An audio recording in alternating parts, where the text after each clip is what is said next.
The rain had been a relentless, drumming companion for the last 100 miles, a silver-gray curtain that washed the world clean. It seemed fitting somehow. A fresh start. I'd finished my surgical conference in Boston a day and a half early, driven by a primal magnetic pull toward home. Toward him. Our 10th anniversary was tomorrow, and the thought of surprising Xavier, of seeing the unguarded delight on his face, was a warmth that pushed back against the sterile chill of conference halls and hotel rooms. In the passenger seat, protected by a crisp bakery box, sat a small, perfect lemon and elderflower cake. A miniature version of our wedding cake. A nostalgic, silly gesture. My hands, usually so steady under the glare of an operating lamp, trembled slightly as I killed the engine. The house stood before me, a dark stone sentinel against the bruised twilight sky. It wasn't just a house. It was my anchor, the place my parents had built, loved in, and left to me. It was the only home I had ever truly known, its foundations woven into the bedrock of my own identity. I juggled the cake, my overnight bag, and the keys, a giddy smile playing on my lips. I imagined his reaction. The initial shock, the slow-spreading grin, the way he'd pull me into his arms and bury his face in my hair, murmuring about how he couldn't stand being without me for another second. These were the moments that sustained me through grueling 20-hour shifts, through the life-and-death calculus of my profession.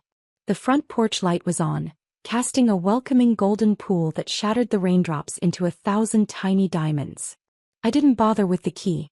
I rang the bell, wanting to see his face through the beveled glass. The seconds stretched.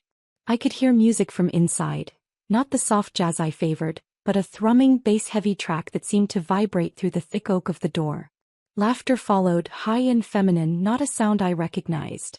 Then the distinct, deeper timbre of Xavier's voice, a playful rumble. Maybe he had my sister over? No, Claire was in Seattle. The lock clicked. The door swung inward. And the world stopped. It wasn't Xavier.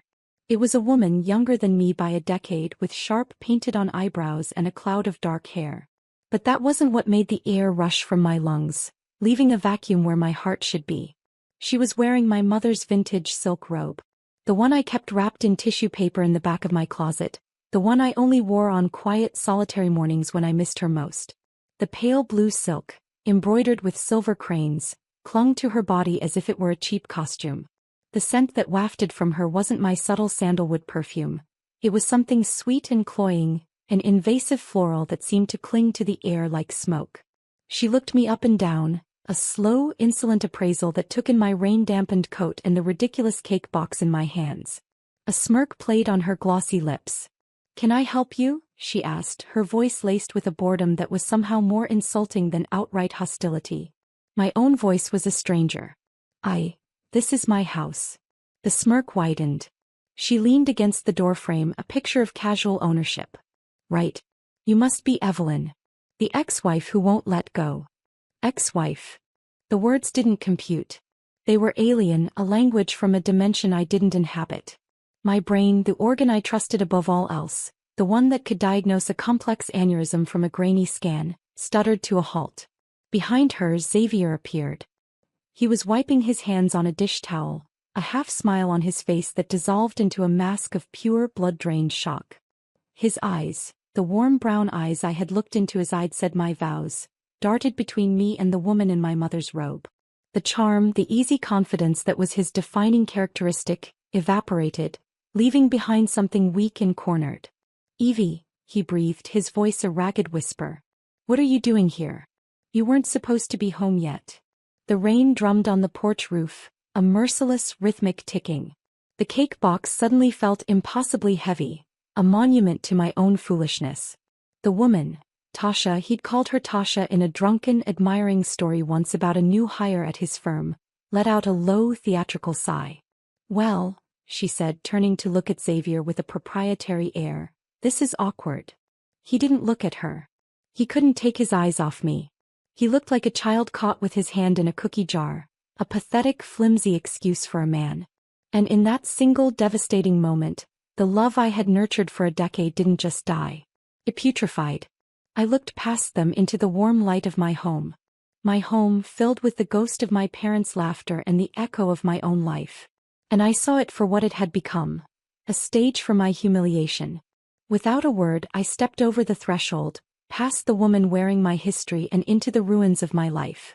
Before we continue, please write in the comment which country you are watching this video. We love knowing where our global family is tuning in from. And if this is your first time on this channel, please subscribe. Your support helps us bring even more epic revenge tales of life. Enjoy listening. I didn't scream. I didn't cry. A strange, surgical calm descended upon me, the same preternatural focus that took over in the operating room when a patient's artery blew. Panic was a luxury. Emotion was a variable that could not be controlled. What was needed now was data. Assessment. Diagnosis. I walked past them as if they were furniture. Tasha bristled, opening her mouth to say something, but Xavier grabbed her arm, his eyes still locked on me with a desperate, pleading terror. I ignored them both. My footsteps were soundless on the Persian runner in the hall, the one my father had haggled for in a dusty Istanbul market. My gaze was a clinical scanner cataloging the violations. On the small mahogany table by the door where our wedding portrait had always sat, there was now a cheap generic print of a Parisian street scene. I glanced at the wall by the coat closet. Our photo was there, propped against the baseboard, face down like a disgraced relative at a family gathering. An afterthought. I moved into the living room. The room my mother had decorated in shades of cream and soft blue, a sanctuary of peace and light. 2 used wine glasses sat on the coffee table stained with red. A cashmere throw, a gift from me to Xavier on our 5th anniversary, was crumpled on the floor. His golf magazines were fanned out across the ottoman where my medical journals usually lay. He had reshaped my sanctuary into his lounge. My house. My family's legacy. And I'd let him treat it like a hotel room. The thrumming music was still playing from the Bluetooth speaker on the mantelpiece. With a steady hand I walked over and pressed the power button. The sudden, profound silence was more jarring than the noise had been. It amplified the sound of my own breathing, the frantic beat of Xavier's heart from across the room. "Evie, baby, let me explain," he started, his voice thick with a desperate, cloying sweetness that turned my stomach. I held up a hand, not looking at him. A gesture that said, "Be silent. The doctor is concentrating." I continued my tour. I walked up the sweeping staircase, my hand trailing along the smooth, cool wood of the banister my father had carved himself. At the top of the landing I paused. The door to my study was ajar. Inside, the leather-bound books I had collected since I was a resident were in disarray. A laptop I didn't recognize was open on my antique desk. But the final, most intimate desecration was in our bedroom. My bedroom. The air was thick with her perfume. A pair of high heels lay kicked off near the closet. On my side of the bed, on the nightstand where I kept a photo of my parents and a glass of water, sat a tube of garish red lipstick and a pack of menthol cigarettes. I opened my closet. A section had been cleared out, my clothes pushed rudely to one side to make room for a collection of cheap, brightly colored dresses and synthetic fabrics. I walked into the ensuite bathroom. On the marble countertop, my expensive face creams and serums were pushed aside to make room for her drugstore makeup. My bottle of Chanel No. 5 was half empty. She had been bathing in my life, cloaking herself in the scent of my identity. It wasn't just infidelity. That was a simple, common wound. This was an occupation. A hostile takeover. He hadn't just brought another woman into our bed. He had brought her into my life, my space, my memories. He had given her my mother's robe. He had allowed her to sleep on my pillow and use my perfume, to erase me piece by piece from the home that was the very core of my being. The arrogance of it was breathtaking. The entitlement. He lived in my house, drove a car largely paid for by my salary, enjoyed a lifestyle funded by the long, brutal hours I spent with my hands inside other people's bodies, stitching them back together.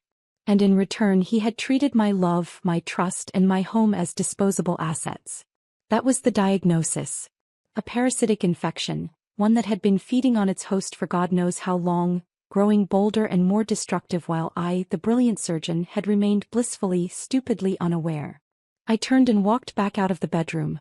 They were standing at the bottom of the stairs, a tableau of guilt and defiance. Tasha had her arms crossed, her chin jutted out, her eyes narrowed with a belligerent challenge. Xavier just looked diminished. A charming facade stripped away to reveal nothing but rot underneath. I walked down the stairs one deliberate step at a time. My gaze was fixed on the front door. I didn't look at either of them. I felt their eyes on me, waiting for the explosion, the tears, the accusations. I gave them nothing. The silence was my shield and my scalpel. When I reached the bottom step, I turned and looked directly at Xavier. The calm in my own eyes seemed to frighten him more than any rage could have. The surgeon had taken over completely. The wife was gone. "Get out of my way," I said. My voice was quiet, devoid of all emotion, as flat and sterile as a steel tray of instruments. He flinched as if I'd struck him. He opened his mouth, then closed it again. Wordlessly, he stepped aside.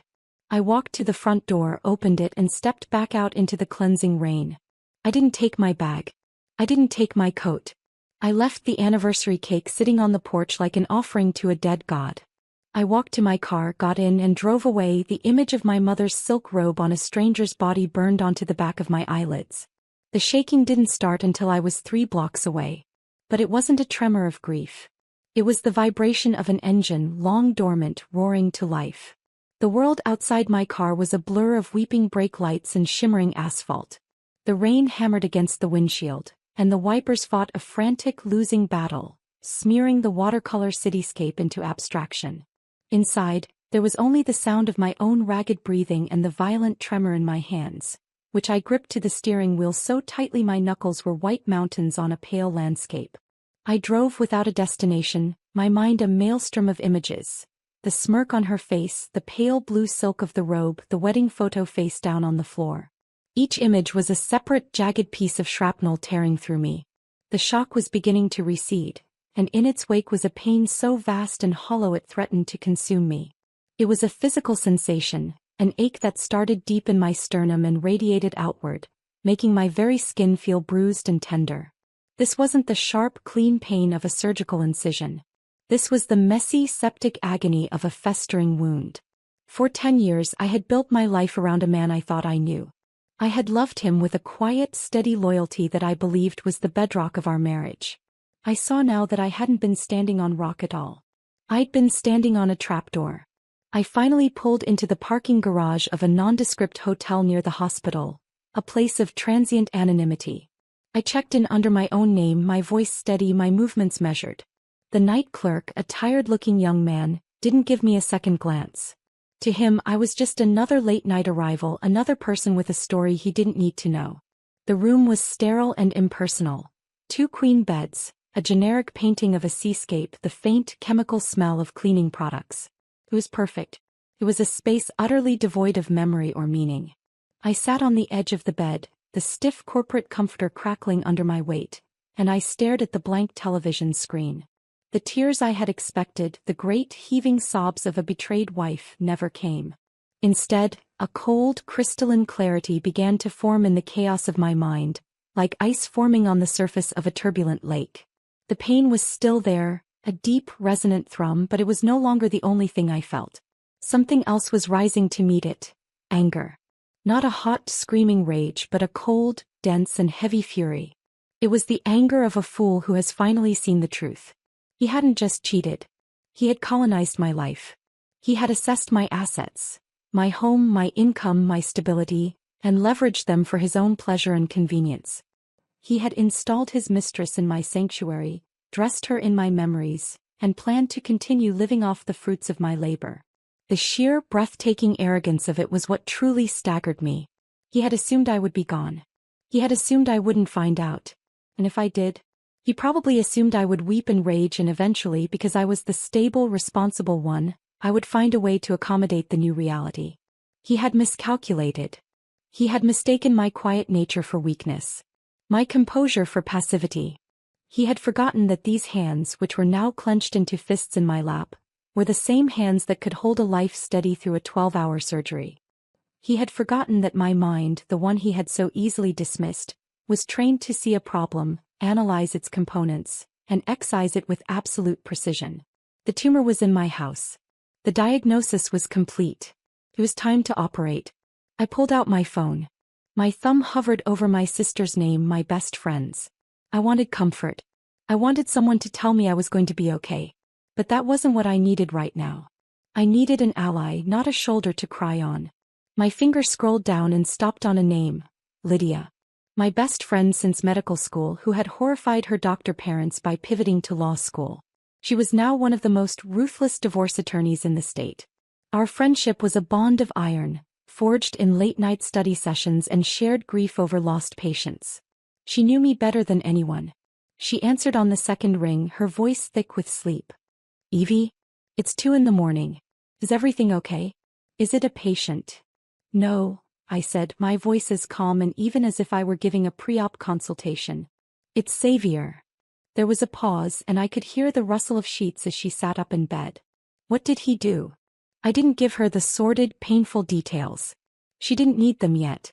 I gave her the objective facts. I came home early. He has another woman living in my house. Lydia swore, a sharp, violent word. Oh, Evie. I'm so sorry. Where are you? I'll come get you. I'm fine. I'm at the Marriott near the hospital. Okay, stay there. Don't go back. Don't talk to him.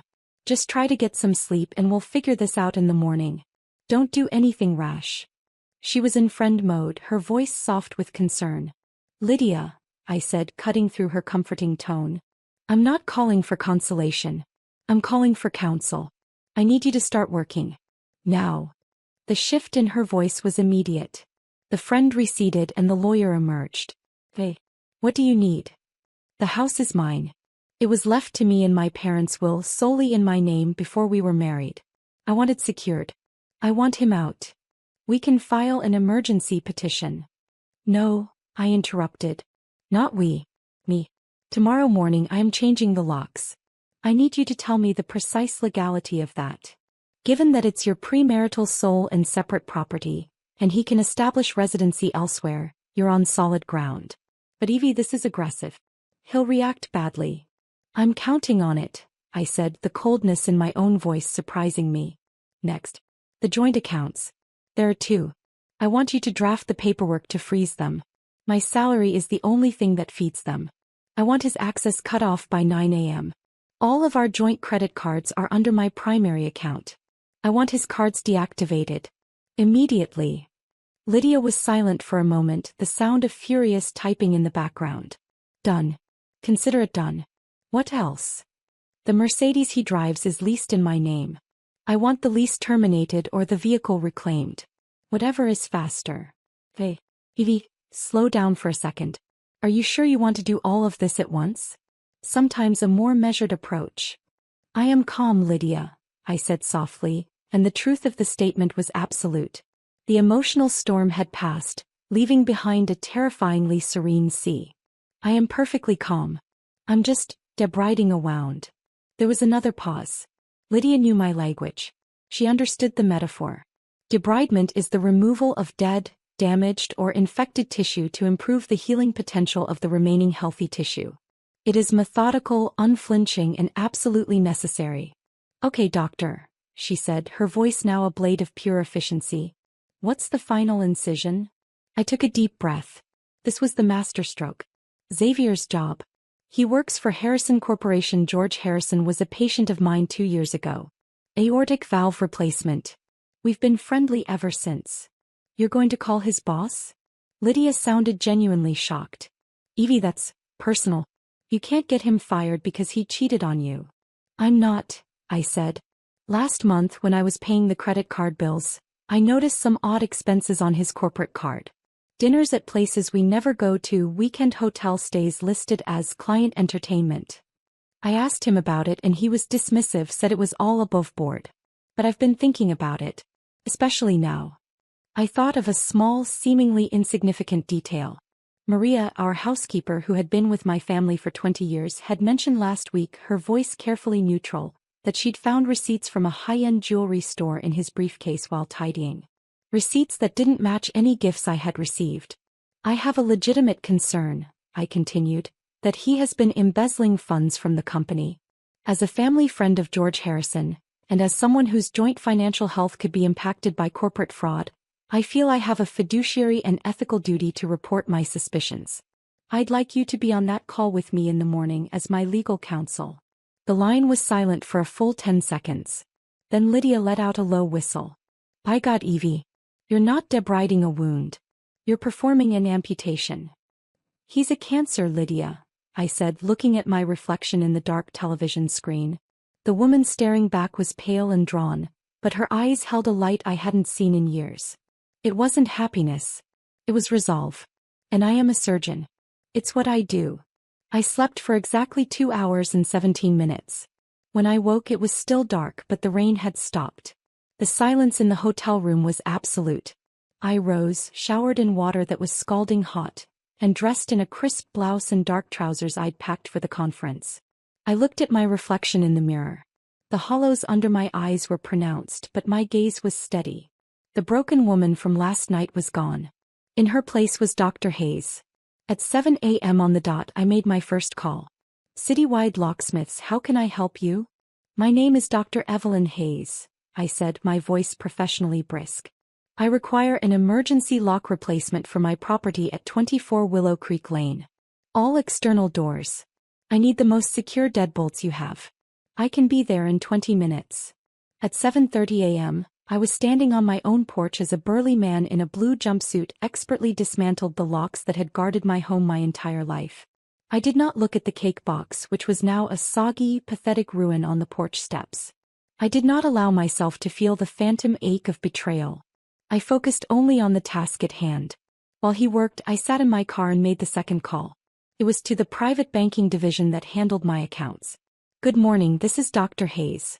I'm calling to report several compromised credit cards and to place an immediate freeze on 2 joint checking accounts.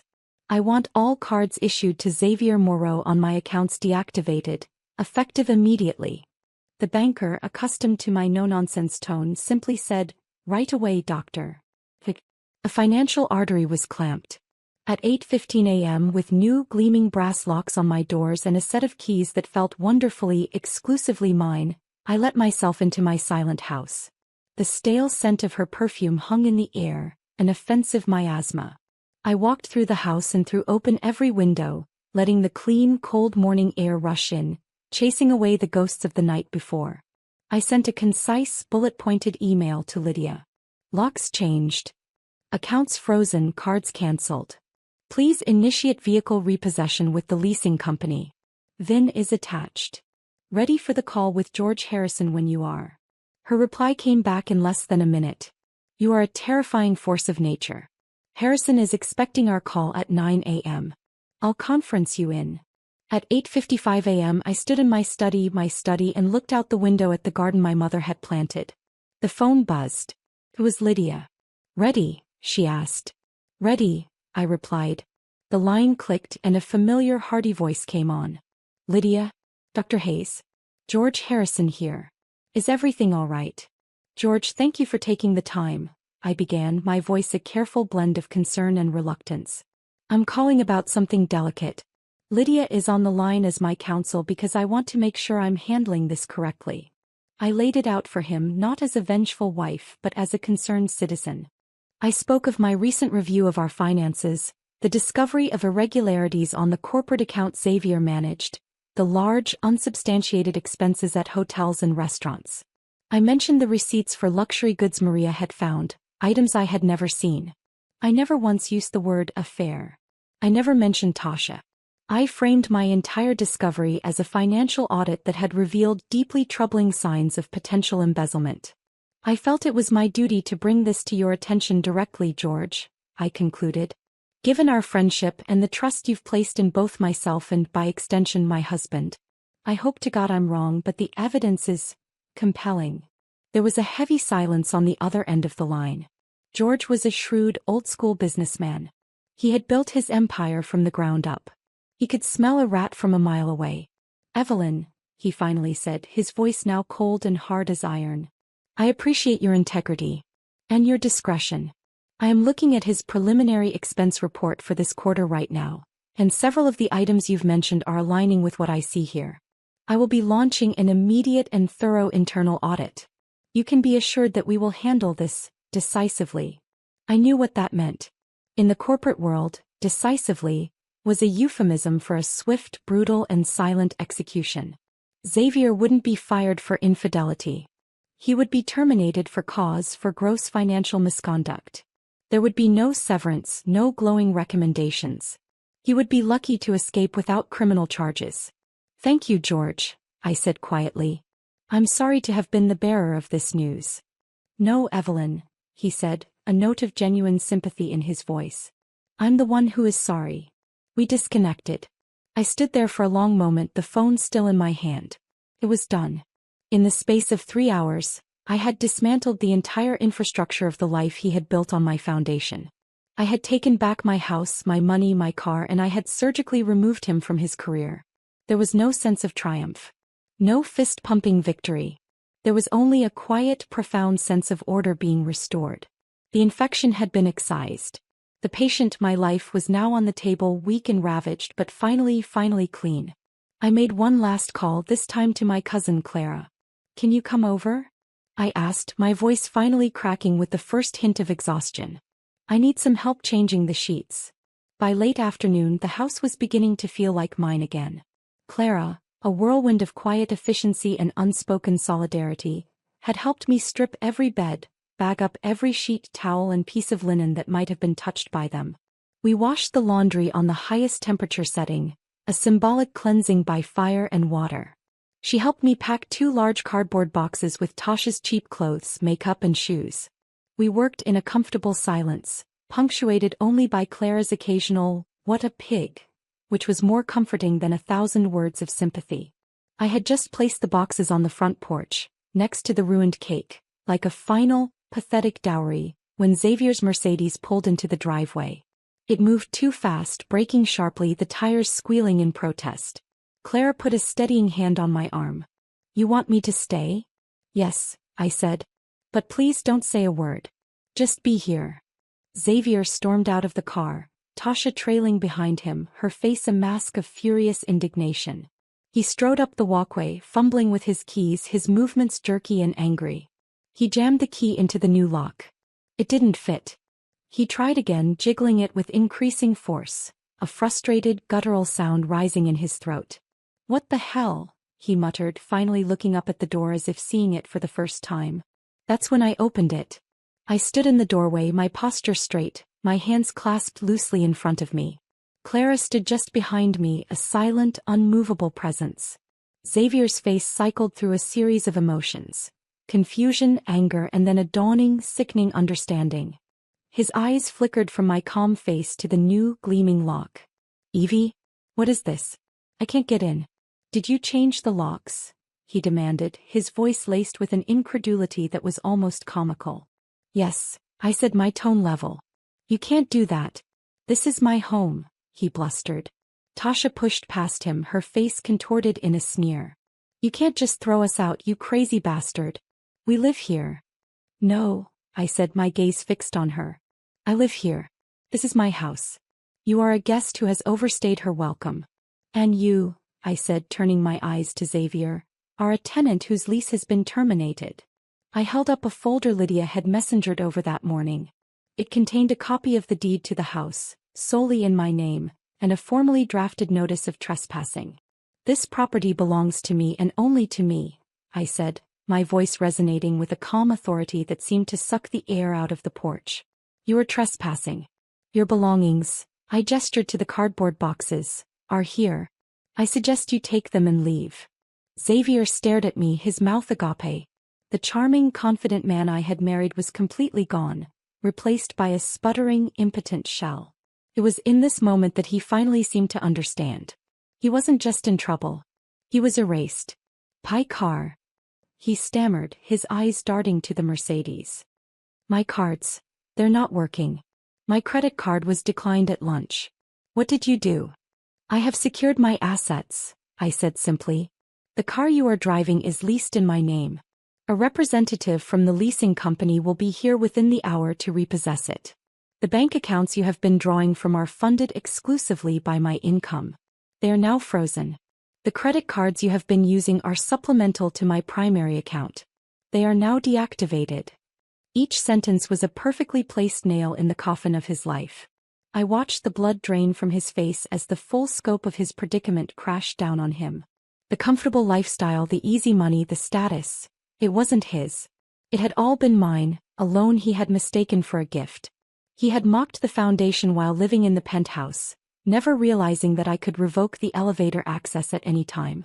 Tasha's bravado finally cracked. The sneer was replaced by a look of wild-eyed panic. She turned on Xavier, her voice a shrill accusation. "You told me you owned this house.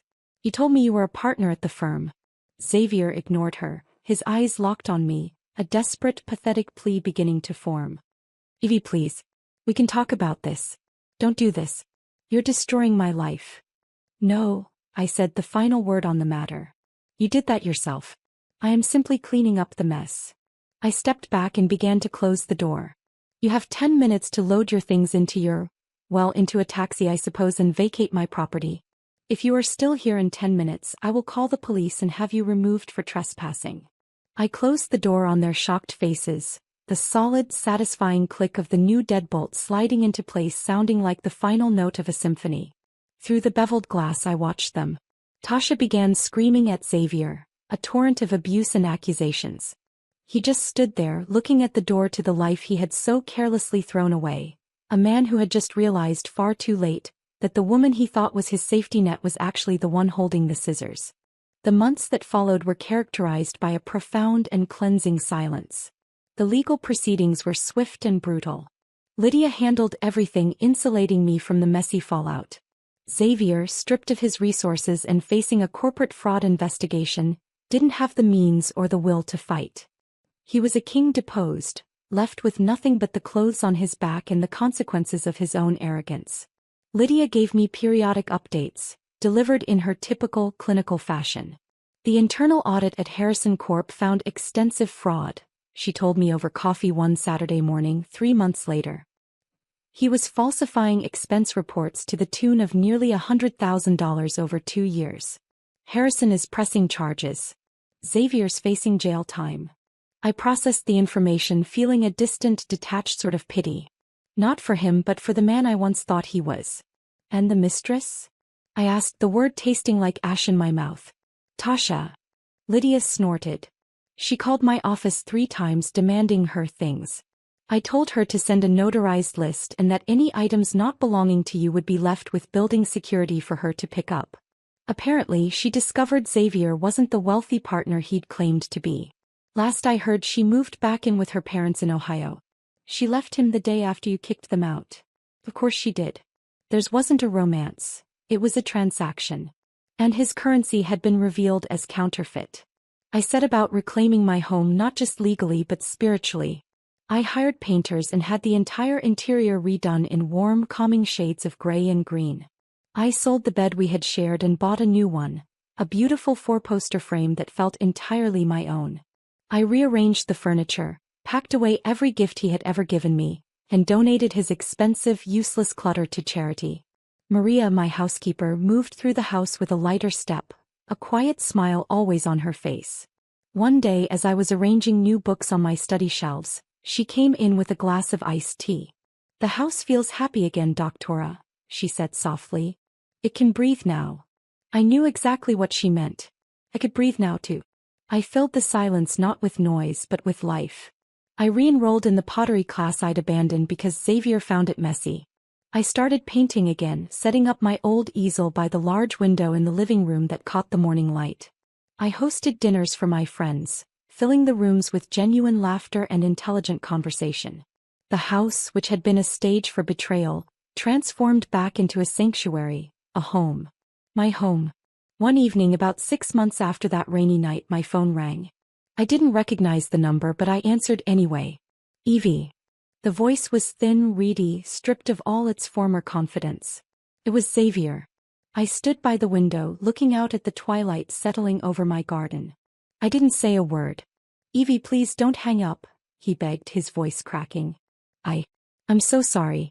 I know that doesn't mean anything now but I need to say it. I was a fool. I was an idiot. I threw away the only good thing in my life. I lost everything." I listened to the litany of his regret, the pathetic self-serving sorrow of a man who was mourning not the loss of my love, but the loss of his comfort. He wasn't sorry for what he did, he was sorry he got caught. He was sorry for the consequences. He talked for several minutes, a rambling, desperate monologue of excuses and pleas for forgiveness. I remained silent, my breathing even, my heart rate steady. I let him pour all of his poison and pathetic justifications into the void. When he finally paused, breathless, waiting for a response, for some crumb of absolution, I gave him the only thing he now deserved from me. Silence. I pressed the red icon on the screen, ending the call. Then I blocked his number. I stood there for a moment, the phone in my hand, feeling the last frayed tether to my old life snap and wither into nothing. There was no anger, no pain. There was only peace. He was an echo from a life I no longer lived, a ghost in a house that no longer remembered his name. A year to the day. I woke not to an alarm, but to the gentle insistence of the morning sun slanting through the large bay window in my bedroom. For a moment my mind, still clouded with sleep, registered the date. The 10th anniversary. No, the 11th. A date that once held so much weight now floated by with the lightness of a stray feather. I rose and put on the pale blue silk robe, my mother's robe. I'd had it professionally cleaned twice to remove any lingering trace of her perfume, of her presence. Now when I wore it, it smelled only of lavender and cedar, of me. It felt soft and familiar against my skin, a hug from the past. Downstairs I brewed a pot of strong coffee, the rich aroma filling the quiet house. I took my favorite mug, a heavy hand-thrown ceramic piece I'd made myself in my pottery class, and carried it into the living room. I sat in the large armchair by the window, the same one Xavier and I used to fight over, the one that offered the best view of the garden. The morning mist was lifting off the lawn, and the dew on the rose petals my mother had planted decades ago sparkled like a cache of scattered diamonds. The house was serene. The air was clean. My paintings, vibrant and full of life, hung on the walls where generic prints and his pompous golf trophies had once been. The silence wasn't empty, it was full. It was the sound of peace, of solitude that was chosen and cherished, not inflicted. It was the sound of a life that was wholly, completely and unapologetically my own. I took a slow sip of my coffee, the warmth spreading through me. I thought of the woman who had stood on the porch in the rain a year ago, holding a silly cake and an even sillier hope. I felt a pang of compassion for her blindness, for the devastating pain that was about to shatter her world. But I did not wish to be her again. Her breaking was what had allowed me to be built back, stronger, on a truer foundation. I didn't need to scream. I didn't need a spectacle. I only needed to remember what was mine and to have the courage to reclaim it. My house. My finances. My career. My peace. My life. A small, genuine smile touched my lips as I watched a fat robin land on the bird feeder outside. The sun was warmer now, burning through the last of the mist. The day was bright with promise. I took another sip of coffee and settled deeper into the chair, the silk of the robe cool against my skin. This house, I thought, my heart full not with the ghost of a lost love, but with the solid presence of myself. This house finally feels like mine again.